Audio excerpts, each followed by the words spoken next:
Welcome to the News Hour. The top issue for many voters, the economy, took center stage today as former President Donald Trump returned to campaign in a battleground state.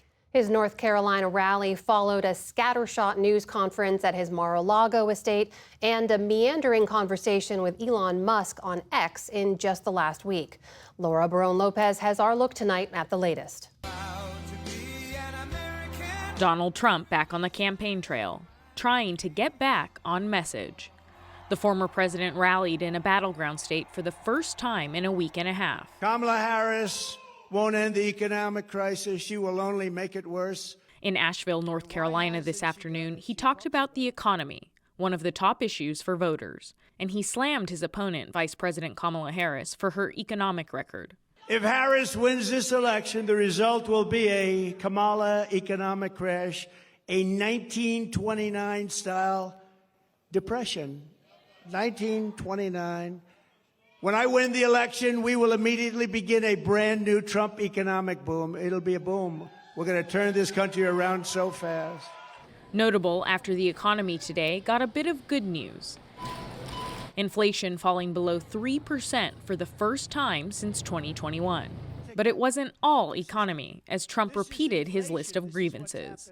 Trump was joined at the rally by far-right Republican candidate for governor Mark Robinson, who has previously sparked controversy for his comments on religion, LGBTQ rights, and civil rights. Today, he stuck to the economic theme. What we see here with the weaponization of government, it does not jive with being able to have a good economy. Robinson's presence, alongside Trump's recent attacks on Harris, has some Republicans warning the party could alienate voters. What Donald Trump needs to do is go out there and campaign every single day, telling the American people exactly what Kamala Harris has said. Former candidate Nikki Haley and others have criticized Trump for veering away from the issues. The campaign is not going to win talking about crowd sizes. It's not going to win talking about what race Kamala Harris is. It's not going to win talking about whether she's dumb. You can't win on those things. Those GOP alarm bells come as Harris is gaining momentum, not only in North Carolina, but in every battleground state but one, according to the Cook Political Report.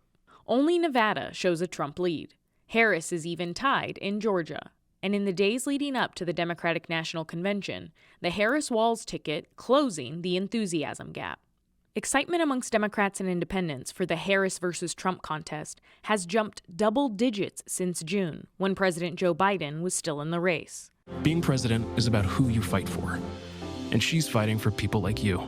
Looking to keep the momentum going, the Harris campaign today announced a $90 million ad buy that will flood the airwaves after the party convention next week.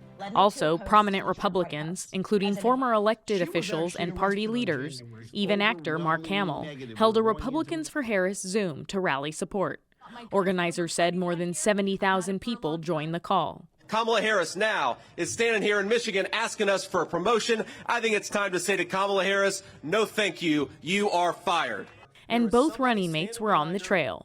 In Michigan, Republican VP nominee J.D. Vance confronted criticisms that Trump has been distracted. I think that Donald Trump has earned the right to run the campaign that he wants to run. And look, if you listen to what Donald J. Trump says, if you look at what I say, we are prosecuting the case against Kamala Harris on policy.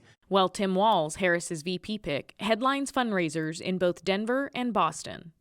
Harris herself was off the trail, but plans to lay out her own economic message later this week, just like former President Trump, also in North Carolina.